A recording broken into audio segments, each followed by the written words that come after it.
ஸ்ரீமன் நாராயணியம். இதில் 2 தசகங்கள் நம்ம இது வரைக்கும் அர்த்தம் பார்த்துட்டோம். முதல் தசகத்தில் நம்ம பார்த்தோம் பகவானுடைய மகத்துவத்தை மகிமைகளை எடுத்து சொல்கிறது.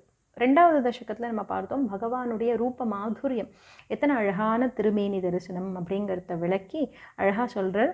இந்த பக்திங்கிறது உன்கிட்ட செலுத்தக்கூடிய அந்த பக்திங்கிறது என்னென்னா எனக்கு இந்த பிரம்ம ஞானத்தையே கொடுக்கக்கூடியதாக இருக்குது. அதனால் இதுதான் பிறவி பயனை போக்கக்கூடியதாக இருக்குது. இப்படிப்பட்ட பக்தி எனக்கு ரொம்ப சீக்கிரத்தில் வரணும்ப்பா, நீ தான் அனுகிரகம் பண்ணணும் அப்படிங்கிறத சொன்னேன் இல்லையா. இப்போ இந்த 3வது தசகத்தில் சொல்கிறார் பக்தனுடைய ஸ்வரூபம் எப்படி, பக்தி எனக்கு வேணும் அப்படின்னு பிரார்த்தனை பண்ணிக்கிறார் இல்லையா. நம்மளும் எப்படி பிரார்த்தனை பண்ணிக்கணும், அந்த உயர்ந்த பக்திங்கிறது நம்மளுக்குள்ளேயும் வரணும் இல்லையா. அதுக்கு தான் இந்த 3வது தசகத்தை சொல்கிறார். பக்தியை பிரார்த்தனை பண்ணிக்கிறார். முதல் ஸ்லோகத்தை சொல்கிறார் பட்டந்தோ நாமானி, உன்னுடைய நாமத்தை மறுபடியும் மறுபடியும் மறுபடியும் நான் சொல்லிகிட்டே இருக்கணும், உன்னுடைய நாமத்தை பாடிண்டே இருக்கணும்.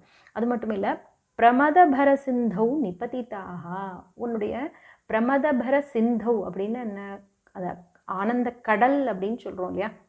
ஆனந்தமாக என்னென்னா அதில் எப்போவுமே மூழ்கிண்டு என்ன நான் மறந்துட்டு இருக்கணும். அதுதான் என்னென்னா ஒரு பக்தனுக்கான அடையாளமே என்னென்னா இதை தான் சொல்கிறேன். உன் நாமத்தை திருப்பி திருப்பி திருப்பி சொல்லிண்டு அதே போல் எப்போவுமே அந்த ஆனந்த வெள்ளத்தில் மூழ்கிண்டு அதே மாதிரி எப்போவுமே உன் திருவுருவத்தை தியானம் பண்ணிகிட்டே இருக்கிறது. இது மாதிரி ஸ்மரந்தக ரூபம் தே, உன்னுடைய ரூபத்தை அப்படியே தியானம் பண்ணிகிட்டே இருக்கிறது. அது மட்டும் இல்லை, உன்னுடைய கதை குணங்கள் இது எல்லாம் திருப்பி திருப்பி ஸ்ரவணம் பண்ணிகிட்டே இருக்கிறது. அப்போது உன்னுடைய கதையந்த உன்னை பற்றி சொல்லக்கூடியதை எல்லாத்தையும் கேட்டுட்டே இருக்கிறது. இதை மாதிரி யார் இருக்காளோ அந்த பக்தாள் இருக்கா இல்லையா. அதாவது இவாள்லாம் என்னென்னா ரொம்ப ஒரு பாக்கியம் பெற்றவர்கள். இதை போல பக்தி இருந்து கொடுத்தனா எது, உன்னுடைய நாமத்தை சொல்லிண்டு ஆனந்த வெள்ளத்தில் மூழ்கிண்டு உன்னுடைய திருவுருவத்தை தியானம் பண்ணிகிட்டே இருக்கக்கூடியவர்கள். அதே போல் உன்னை பற்றி சொல்லிண்டு இல்லை உன்னை பற்றி கேட்டுண்டு எங்கே வேணாலும் சஞ்சாரம் பண்ணிட்டு இருக்கா இல்லையா. அப்படிப்பட்ட பக்தர்கள் எல்லாம் என்னென்னா எப்போ ஆனந்தத்தில் இருந்துட்டு இருக்காளேப்பா இல்லையா. அதை இங்கே சொல்கிறார். அதுலேயே இருந்துட்டு இதை விட அவளுக்கு வேறு என்ன தேவை இருக்குது இல்லையா. இந்த லோக்கத்து விவகாரங்கள் எல்லாம் அவளுக்கு ஆனந்தத்தை கொடுக்காதுப்பா. அவள் அந்த பக்தாளை பொறுத்த வரைக்கும் உன்னுடைய அந்த ரூபத்திலையும் உன்னுடைய அந்த ஸ்மரணையிலையும் அந்த தரிசனத்திலையுமே ஆனந்தம் அடைஞ்சுட்டு இருக்காளே, அவாதான் என்னென்னா தன்யான் மன்னியே அப்படிங்கிற ரொம்ப தன்யவான்கள். அவாதான் என்னென்னா கட்டாயமாக ரொம்ப பாக்கியம் பண்ணியிருக்கா. இதை போல ஒரு பக்தி இருக்குமா இல்லையா. இதுவே அவளுக்கு தேவையான அத்தனையும் பெற்று கொடுத்துருமே. அதை தவிர ஏன்னா அப்படிப்பட்ட பக்தாளுக்கு தேவை அப்படிங்கிறதே ஒன்றுமே கிடையாது இல்லையா. அதனால தான் சொல்கிறார் அனன்யாஷ் சிந்தையந்தோமாம் ஏஜனாஃப் பரியுபாசத்தே அப்படிங்கிற இல்லையா. அப்படி என் மேலே ஒரு தியானத்தோடு இருக்கக்கூடியவா, என்னையே சிந்தனை பண்ணிட்டு இருக்கக்கூடியவாளுடைய யோகத்தையும் க்ஷேமத்தையும் நான் பார்த்துக்கிறேன் அப்படிங்கிற இல்லையா கீதையில். அந்த மாதிரி இவாளுக்கு வேறு என்ன தேவை அப்படிங்கிறது இருக்க போகிறது. சமதிகத சர்வாபிலஷிதான், எல்லாத்தையும் பெற்றவர்களாக நான் கருதுகிறேன், எல்லாத்தையும் அடைந்தவர்களாக நான் கருதுகிறேன். ஏன்னா ஒன்றை தவிர அவளுக்கு வேறு தேவைங்கிறது இருக்க போகிறது இல்லையப்பா அப்படிங்கிறத சொல்கிறேன் இல்லையா. அப்படிப்பட்ட பக்தர்கள் அவாதான் என்னென்னா ரொம்ப பாக்கியம் பண்ணவா அப்படிங்கிறத சொல்கிறது தான் முதல் ஸ்லோகம். 2வது ஸ்லோகத்தை சொல்கிறேன். அதாவது என் மனசு என்னென்னா ஏதோ ஒரு உடம்பு வந்துடுத்து அப்படின்னா உன் பக்கம் ரொம்ப போக மாட்டேங்கிறது இல்லையா. கதக்லிஷ்டம், இந்த கஷ்டம் நம்மளுக்கு வந்துடுத்து, ஏதாவது ஒரு உடம்பு வந்துடுத்து, ஒரு வியாதி வந்துடுத்து அப்படின்னா என்ன ஆகுது, நம்மளுடைய மனசு பகவான் பக்கம் முழுசாக போக மாட்டேங்கிறது இல்லையா. அதனால் என் மனசு முழுசாக போகாமல் இருக்கேப்பா. ஆனால் அந்த கொஞ்ச நேரம் உன்னை வணங்கினா கூட கொஞ்ச நேரம் உன்னுடைய அந்த ஆனந்தத்தில் என்னென்னா பற்றில்லாமல் இருக்கிற மாதிரி இருக்கேப்பா. ஏன் இப்படி இருக்குது, ஏன்னா இந்த உடம்பு பிரச்சனை பண்ணிகிட்டே இருக்கு. ஏதோ ஒன்று நான் உட்காந்து ரொம்ப நேரம் ஜபம் பண்ணணும்னு நினைக்கிறேன், ஆனால் உட்கார முடிய மாட்டேங்கிறது இல்லையா. அதனால் இந்த மாதிரி அனாசக்தம் சித்தம் பவதி பத்த விஷ்ணு குருதயாம் அப்படிங்கிற, அதனால் என்னால் முடியாமல் இருக்கேப்பா. அதனால் நீ என்ன பண்ணு, எனக்கு இருக்கக்கூடிய இந்த வியாதிகளை கொஞ்சம் போக்குப்பா. எப்படியாவது இந்த வியாதிகளை போக்கிட்டேன்னா நான் என்ன உன் திருவடியிலேயே தியானத்தை பண்ணிட்டு அந்த தியானத்தில் தனியாக எங்கேயாவது இருந்துட்டு கூட நான் பாட்டுக்கு உன் நாமத்தை சொல்லிகிட்டே இருப்பேன்ப்பா. ஒரு இடத்துல எங்கேயோ ஒரு இடத்துல இருந்துட்டு உன் நாமத்தை ஜபம் பண்ணிட்டு உன்னையே தியானம் பண்ணிட்டு இருக்கக்கூடிய ஒரு வாழ்க்கையை தான்ப்பா நான் கேட்குறேன்.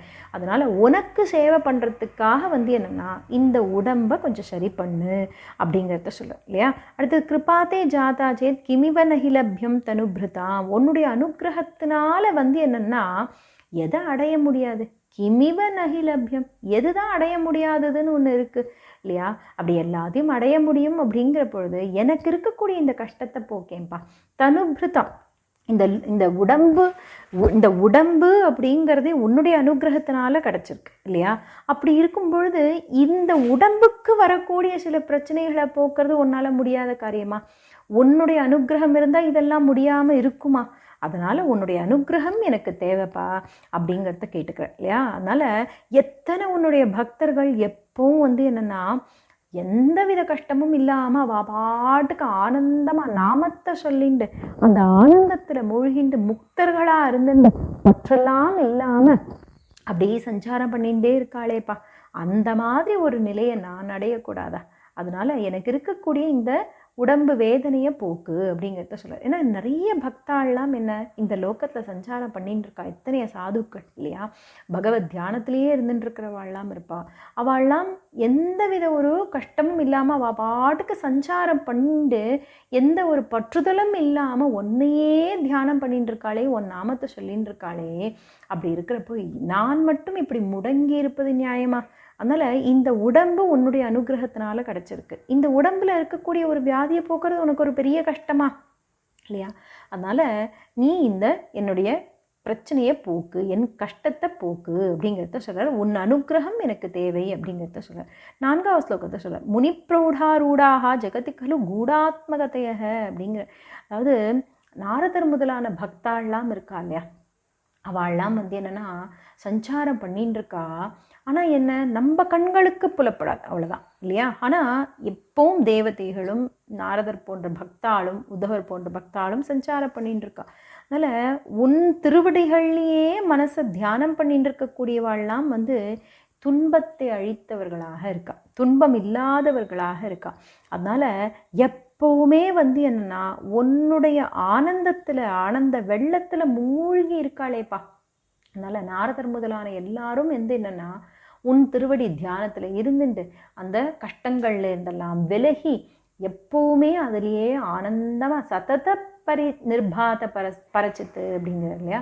சதத்தை எப்பவுமே உன் திருநாமங்களை சொல்லிண்டும் ஆனந்த வெள்ளத்திலையும் மூழ்கிண்டு விருப்பம் போல சஞ்சாரம் பண்ணுறாளேப்பா. அதை விட அவளுக்கு என்னப்பா வேணும்? உன் பக்தாளுக்கு இதை விட வேறு ஏதாவது தேவைங்கிறது இருக்குமா? ஒன்று அனுபவிக்கிறத தவிர வேறு தேவை அப்படிங்கிறதே இருக்காதேப்பா அப்படிங்கிறத சொல்ல. 5வது ஸ்லோகத்தை சொல்ல. பவத் பக்தி ஸ்பீதா பவத்து மம சைவ பிரசமையேத்து. இப்போது எனக்குள்ளேயும் என்னென்னா உன்னுடைய பக்தி முழுசாக வளர்ந்துட்டே வரணும்ப்பா. அப்படி சொல்லுவா இல்லையா, பலூனை ஊதினா ஸ்பீத அப்படின்னாலே என்னென்னா அப்படியே ஆரம்பித்து அப்படியே பெருசாக போயிட்டே இருக்கு. அந்த மாதிரி உன்கிட்ட என்னுடைய பக்திங்கிறது என்னென்னா அப்படியே போயிட்டே இருக்கணும், பெருசாக வளர்ந்துட்டே இருக்கணும். முழுசாக பக்தி தான் என்னுடைய மனதை ஆக்கிரமிச்சு இருக்கணும். அதனால் இந்த பக்தி ஒன்றே போருமேப்பா, இருக்கிற கஷ்டங்களையெல்லாம் போக்குறதுக்கு அது ஒன்றே போருமே. உன்கிட்ட பிரேமையோடு இருந்துட்டேன்னாலே போருமே. அந்த பக்தியே துன்பத்தை அழிக்கக்கூடியது இல்லையா அப்படிங்கிறத சொல்ல இல்லையா. அதனால் எனக்கு இதில் கொஞ்சம் கூட சந்தேகம் இல்லைப்பா. அப்படி துன்பங்கள்லாம் நீ போக்க முடியாது அப்படின்னா வியாசர் முதலானோர்லாம் உன்னை பற்றி ரொம்ப அழகாக பெருசாக சொல்லியிருக்காளேப்பா, அதெல்லாம் பொய்யா போயிடாதா? அதனால் அவளுடைய வாக்கியம் சத்தியம். பெரியவா சொல்லியிருக்கா, வியாசர் முதலான ரிஷிகளெல்லாம் என்னென்னா சொல்லியிருக்கா, வேதம் சொல்லியிருக்கு அப்படிங்கிற பொழுது அப்போது அந்த பக்தியே என்னென்னா அந்த துன்பங்களையெல்லாம் போக்கக்கூடியதாக இருக்குது. அதனால் அது சத்தியம் அப்படிங்கிற பொழுது என்னுடைய துன்பங்களையும் நீதான்ப்பா போக்கணும் அப்படிங்கிறத சொல்கிறார். அடுத்த ஸ்லோகத்தை சொல்கிறார். பவத் பக்தி ஸ்தாவத்து பிரமுக மதுராத் வத்குணரசாத்து. உன்கிட்ட இருக்கக்கூடிய அந்த பக்திங்கிறது என்னென்னா முதல்ல கேட்கும் பொழுது ஆரம்பம் பொழுதே ரொம்ப ரசனையாக இருக்குது. உன்னுடைய திருநாமத்தை சொல்கிறதோ உன் குணங்களையோ உன்னுடைய லீலைகளையோ சரித்திரங்களையோ கேட்கும் பொழுது என்னென்னா அது ஆரம்பத்திலிருந்தே ரசத்தை பொழியக்கூடியதாக இருக்குது. அதுவே சுவையாக இருக்குது, மதுரமாக இருக்குது. பிரமுக மதுரா துவத் குணரசாத்து அப்படிங்கிற இல்லையா. அதனால் இப்போ ஆரம்பத்திலேயே வந்து என்னென்னா அது ரொம்ப இனிமையானதாக இருக்குது அப்படிங்கிறத சொல்கிறார். அதே மாதிரி அது போக போக போக வந்து என்ன அந்த பக்திங்கிறது கொஞ்சம் கொஞ்சமாக வளர்ந்து அதுவே இந்த துன்பத்தை போக்குறதுக்கு போராதா இல்லையா. அதனால் ஆரம்பம் ரொம்ப சுவையானதாக இருக்குது, போக போக போக வந்து என்ன கிமப்பியாரூடா சேத் அகில பரிதாப பிரசமனி அப்படிங்கிற அகில பரிதாபம் என்னென்ன தாபங்கள் இருக்கோ எல்லாத்தையும் பூரணமாக போக்கக்கூடியதாக இருக்கே. புனஷாந்தே ஸ்வாந்தே விமல பரிபோதோதயமிலன் முடிவில் வந்து என்ன அது உன்கிட்ட கொண்டு போய் சேர்த்து விடுறதே. அந்த பக்தி ஆரம்பத்தில் இனிமையானதாக இருக்குது, அதே வளர்ந்து வளர்ந்து வளர்ந்து என்னுடைய துன்பங்களை எல்லாம் போக்கக்கூடியதாக இருக்குது. அதை விட அந்த பக்தியே வந்து என்னென்னா கடைசியில் ஞானத்தில் கொண்டு போய் விட்டுடுறதுப்பா. அந்த பூர்ண ஞானம் வந்துடுத்து அப்படின்னா நீ வேறு, இந்த பக்திங்கிறது வேறு தனியாக கிடையாதேப்பா இல்லையா. அதனால் இந்த பிரம்மத்தோடு வந்து என்னென்னா மகானந்தாத்வைத்தம் அப்படிங்கிற அத்வைத்தம் அப்படிங்கிற பொழுது என்ன ஒன்றை தவிர வேறு இல்லை. இந்த லோகம் அப்படிங்கிறதெல்லாம் என்னென்னா தோன்றக்கூடியதாக இருக்கிறதுனால மகா ஆனந்தமாக ஆனந்த ஸ்வரூபமாக இருக்கக்கூடிய அத்வைத்தமாக இருக்கக்கூடிய ஒன்கிட்ட கொண்டு போய் சேர்த்து விடுறதேப்பா. முதல்ல ஏதோ தனித்தனியாக இருக்கிற மாதிரி பக்தி பண்ணுற மாதிரி எல்லாம் இருக்கும், ஆனால் அதனுடைய முடிவு எப்படி இருக்கும் அப்படின்னா அந்த ஒரு பெரும் கடலில் கொண்டு போய் நதியெல்லாம் கடலில் போய் சேர்றது அப்படிங்கிற மாதிரி என்னென்னா உன்னோட கலந்துடுறதேப்பா. இதை விட என்னப்பா தேவை இல்லையா. இதை விட வேறு கிமத பிரார்த்தியம் அப்பரம் அப்படிங்கிறது, இதை விட பிரார்த்தனை பண்ணக்கூடியது வேறு என்ன இருக்குது. அப்போ எனக்கு பக்தி வந்தால் போருமேப்பா, அதுவே எனக்கு மதுரமாகவும் இருக்குது, அதுவே என்னுடைய துன்பங்களை போக்குறது, அதுவே ஞானத்தை கொடுத்து அந்த பரம்பொருளான உன்கிட்ட கொண்டு வந்து சேர்த்துடுறதேப்பா. அதுவே வந்து என்ன உன் கூட அந்த இரண்டரை கலக்கும்படி பண்ணிடுறதேப்பா. அப்படி இருக்கும் பொழுது இதை விட பிரார்த்தனை பண்ணிக்கிறதுக்கு வேறு என்ன இருக்குது. என்னுடைய கரங்களோ என்னுடைய கால்களோ என்னுடைய இந்த கண்களோ எல்லாமே உன்னை நோக்கியே செயல்படணும்ப்பா, உனக்காகவே இருக்கணும். விதூய கிளேஷான்மே குருச்சரண யுக்மம் அப்படிங்கிறது. அதனால் இந்த துன்பங்களை எல்லாம் போனதுக்கப்புறம் என்னென்னா போனதுக்கு அப்புறங்கிறது இல்லை, அதாவது இந்த துன்பங்களெல்லாம் போகட்டும், விலகி போகட்டும். என் கால்கள் சரியாயிடுத்து அப்படின்னா இந்த கால்கள் உன்னுடைய திருக்கோவிலை நாடியே வரணும், அதுக்காகவே இந்த கால்கள் பிரயோஜனமாக இருக்கணும், அதுக்காக இந்த உடம்பு எனக்கு இருக்கக்கூடிய வியாதியை போக்கு. அதே மாதிரி கைகள் அப்படிங்கிறது உனக்கு பூஜை பண்ணுறதுக்காகவே இருக்கணும், உனக்கு கைங்கரியங்கள் பண்ணுறதுக்காகவே இருக்கணும். இந்த கண்கள் எதுக்கு அப்படின்னா உன் திருவுருவத்தை தரிசனம் பண்ணுறதுக்காகத்தான்ப்பா இருக்கணும். இந்த மூக்குங்கிறது கூட உன் திருவடியில் இருக்கக்கூடிய துளசி மனம் அதைத்தான் அறியணுமே தவிர மற்றதுக்காக இந்த மூக்குங்கிறது தேவையில்லை. அதே போல் காதுகள் அப்படின்னா உன்னுடைய சரித்திரங்களையத்தான் கேட்கணும். நம்ம குலசேகர ஆழ்வார் பாசுரத்துலையும் பார்த்துருப்போம் இல்லையா. ஜிக்வே கீதைய கேசவம் முரரிப்பும் சேதோ பஜ ஸ்ரீதரம்னு இந்த ஸ்லோகத்துலேயும் இதே தான் சொல்லப்பட்டிருக்கு. அப்படி பெரியவாள்லாம் ஒன்றாத ஒரே விஷயத்தை தான், அந்த லாங்குவேஜ் வேணால் கொஞ்சம் மாறலாம், இல்லை அந்த கொஞ்சம் எழுத்துக்கள் அதை வேர்ட்ஸு மாறலாமே தவிர அர்த்தம் அப்படின்னு பார்த்தா மகான்கள் எல்லாம் ஒரே போல தான் நினைப்பா இல்லையா. அந்த மாதிரி இந்த அவயவங்கள் பூரா என் கைகளோ கால்களோ கண்ணோ மூக்கோ காதோ எல்லாமே என்னன்னா உனக்காகவே இருக்கணும், உனக்கு அர்ப்பணம் பண்ணுறேன்ப்பா எல்லாத்தையும். அதனால் இது எல்லாத்தையும் சரி பண்ணு, நீ தான் வந்து என்ன அதனுடைய ஒன்னொன்னும் ஒன்றை அனுபவிக்கும்படி நீ தான்ப்பா பண்ணணும் அப்படிங்கிறத சொல்கிறார். அதே மாதிரி பிரபூதாதிவியாதி பிரசபச்சலித்தே மாமக்க ஹிருதி, அது மாதிரி அடுத்ததில் சொல்கிற என்னென்னா உன்னை பற்றி சொல்லும் பொழுதே வந்து என்னென்னா அதை கேட்கும் பொழுதே என்னுடைய உடம்பு பூரா மயிர்கூச்செறியும்படி, அதாவது நம்ம இந்த உடம்பு தானே எனக்கு பிரச்சனையாக இருக்கு இல்லையா, அதெல்லாம் சரியாகிடுதுன்னா என்ன ஆகும், உன்னை கேட்கும் பொழுதும் உன்னை ஆனந்தமாக அனுபவிக்கும் பொழுதும் என்னென்னா அப்படியே பூரா அந்த உடம்பு பூரா புல்லரிக்கும்படியும். அது மாதிரி இந்த துன்பங்களையே நான் மறந்துடணும், என்னுடைய இந்த உடம்பு இருக்கிறதையே நான் மறந்துடணும். அப்படி மறந்து போய் அந்த ஆனந்தத்தில் நான் மூழ்கி இருக்கணும். அதனால் பிரபூதாதி வியாதி, ஆதி வியாதி. ஆதினா மனசுக்கு இருக்கக்கூடிய சில பிரச்சனைகள், கஷ்டங்கள். வியாதினா உடம்புக்கு இருக்கக்கூடியது இல்லையா? அதனால் இந்த மனசுக்கு இருக்கக்கூடியதும் சரி, உடம்புக்கு இருக்கக்கூடியதும் சரி, இது எல்லாம் என்ன கஷ்டப்படுத்தின்னு இருக்கு இல்லையா? இது எல்லாத்தையும் நான் மறந்துடணும். இது எல்லாம் மறந்து என்னென்னா உன்னுடைய நாமங்களை சொல்லிண்டு உன்னுடைய சரித்திரங்களை கேட்டு நீ இப்படி இருக்கும் பொழுது என் உடம்பெல்லாம் ரோமாஞ்சனமாகி அதில் ஆனந்த பெருக்கு, ஆனந்த கண்களில் ஆனந்த கண்ணீர் வழிஞ்சு இப்படி என்னன்னா எப்போவுமே ஹிருதயத்தில் உன்னுடைய திருவுருவத்தை தவிர வேறு விஷயங்கள் தோன்றக்கூடாதுப்பா. அதனால் எல்லாத்தையும் நான் மறக்கணும். யதா விஸ்மரியாசம் துருபசம பீடா பரிபவான் அப்படிங்கிற. அதனால் இப்படி என்னுடைய இந்த மனசு என்ன கவலை, நோய் இதுலேயே போயின்னு இருக்கு இல்லையா? அது எல்லாத்தையும் விட்டுட்டு ஒன்றை தவிர வேறு சிந்தனை இல்லாமல் நான் வாழணும்ப்பா. இப்படி என்ன பண்ணு, இப்படி ஒரு அனுகிரகத்தை பண்ணு. ஏன்னா என்னுடைய மனசும் புத்தியும் இந்த உடம்பும் எல்லாமே உனக்கு கைங்கரியத்துக்காகத்தான், உனக்கான சேவைகள்லேயே ஈடுபடணும். அப்படி இருக்கும் பொழுது வேற ஏதாவது சிந்தனை பண்ணுற மாதிரி என்னை வச்சுடாதேப்பா. அதனால் ஹிருதயத்திலேயும் உன் திருவுருவமே எனக்கு தோணிண்டே இருக்கணும், அதுலேயே தியானத்திலேயே இருக்கணும் அப்படிங்கிறத பிரார்த்தனை பண்ணிக்கிறேன். அதே மாதிரி எத்தனையோ பேர் என்னென்னா உன்னை பஜிக்காதவாள்லாம் என்னென்னா நன்னா இருக்கிற மாதிரி தோணும். வெளியிலேருந்து பார்க்கும்பொழுது எல்லாரும் என்ன சொல்லுவா, இப்படித்தான் நீ தான் இப்படி கடவுள்னு சொல்லின்னு இருக்க, நீ தான் கஷ்டப்பட்டுன்னு இருக்க அப்படின்னா சொல்லுவா இல்லையா? ஆனால் வெளியில் அப்படி இல்லாதவா, பஜிக்காதவாள்லாம் என்னென்னா சுகமாக வாழறா அப்படின்னு சொல்லுவா இல்லையா? ஆனால் நான் என்ன உன்னை பஜிச்சுண்டு வருத்தப்பட்டுன்னு இருக்கேனே, இது ஏன்பா?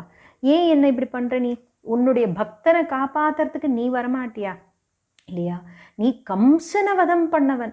அப்படி கம்சனை வதம் பண்ணது அவனுக்கு ரொம்ப கஷ்டமெல்லாம் கொடுக்காம ரொம்ப சீக்கிரத்திலேயே வதம் பண்ணிட்டியேப்பா. அதை போல் எனக்கு இருக்கக்கூடிய எத்தனையோ இந்த உடம்புக்கு இருக்கக்கூடிய வியாதிகளோ இல்லை இந்த சம்சாரம்னு சொல்லக்கூடிய வியாதியோ எத்தனையோ என்னை என்ன தாக்கின்னு இருக்கு இல்லையா? அப்போது இதை நீ விரைவில் வதம் பண்ண மாட்டியா? இந்த கஷ்டத்தை உன் பக்தாளுக்கு நீ எல்லாத்தையும் பார்த்து பார்த்து பண்ணக்கூடியவன் இல்லையா? அப்படி இருக்கும் பொழுது உன் பக்தர்களே சிறந்தவனா என்ன ஆக்க மாட்டியா அப்படிங்கிறத கேட்டுக்கிறேன் இல்லையா? அதனால் அந்த பக்தியில் நான் மூழ்கி இருக்கணும். அதே போல் உன்னுடைய பக்தாள்லாம் என்னென்னா எல்லாரும் நன்னா இருக்கணும் இல்லையாப்பா? அதனால் சீக்கிரத்திலேயே எனக்கு இருக்கக்கூடிய இந்த கஷ்டங்களையெல்லாம் போக்கி இந்த பக்தர்களையே சிறந்தவனாக என்ன ஆக்கும்படி நீ இந்த பக்தியை இன்னும் மென்மேலும் எனக்கு கொடுக்கணும்ப்பா. அதனால் உன்னுடைய அனுகிரகம் தேவை. நான் பிரார்த்தனை பண்ணிக்கிறேன். ஏன்னா பக்தனை ரட்சிக்கலைங்கிற ஒரு கெட்ட பேர் உனக்கு வேண்டாம்ப்பா இல்லையா? அதனால் நீ எல்லாருக்கும் என்ன நல்லத்தை பண்ணக்கூடியவன் தானே. அப்படி இருக்கும் பொழுது அதனால் நீ எனக்கு என்னன்னா இந்த அனுகிரகம் பண்ணு, பக்தனை ரட்சிக்கலை அப்படிங்கிற கெட்ட பெயர் உனக்கு வேண்டாம்ப்பா. அகீர்த்தி ஸ்தே மாபூத்து அப்படிங்கிற அகீர்த்தி உனக்கு வேண்டாம். இதனால் என்னால் நீ கஷ்டப்படக்கூடாது. அதனால் இந்த ஒரு அகீர்த்தி அவப்பெயர் உனக்கு வேண்டாம்ப்பா. அதனால் நீ வரதன், எல்லாருக்கும் வாரி வழங்கக்கூடியவன் இல்லையா? அதனால் எனக்கு இருக்கக்கூடிய கதபாரம் பிரசமயன், எனக்கு இருக்கக்கூடிய இந்த வியாதி இதை நீ போக்கு. இதை போக்கினேன்னா என்ன? பவத் பக்தோத்தமம்சம் ஜட்டிதி குருமாம் கம்சதமன.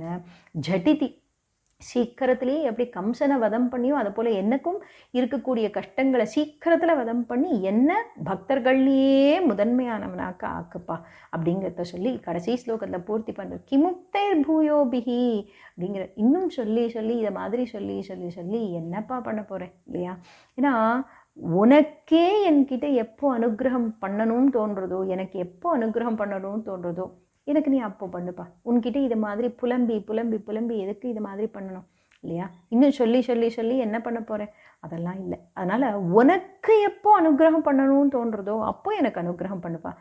அது வரைக்கும் என்னென்னா இதோ என் கண் முன்னாடி இருக்கக்கூடிய குருவாயூரப்பா உன்னுடைய திருவடிகளில் விழுந்து நான் வணங்குறேன். என்ன என்னால் முடியறதோ என் சக்திக்கு தகுந்தவாறு உன்னை ஸ்துதி பண்ணுறேன், உன்னை வழிபடுறேன், என் மனசார உன்னை தியானம் பண்ணுறேன். இப்படியே நான் இருக்கேன்ப்பா. இப்படி என்னுடைய நாட்களை நான் கழிக்க போகிறேன். அதனால் நீ உனக்கு எப்போ எனக்கு அனுகிரகம் பண்ணணும்னு தோன்றதோ அப்போ எனக்கு அனுகிரகம் பண்ணுப்பா.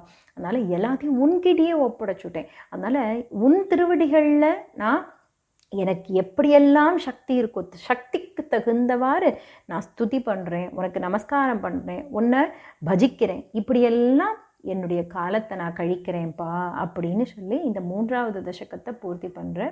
ஓம் ஸ்ரீ ஹரி நமஹ.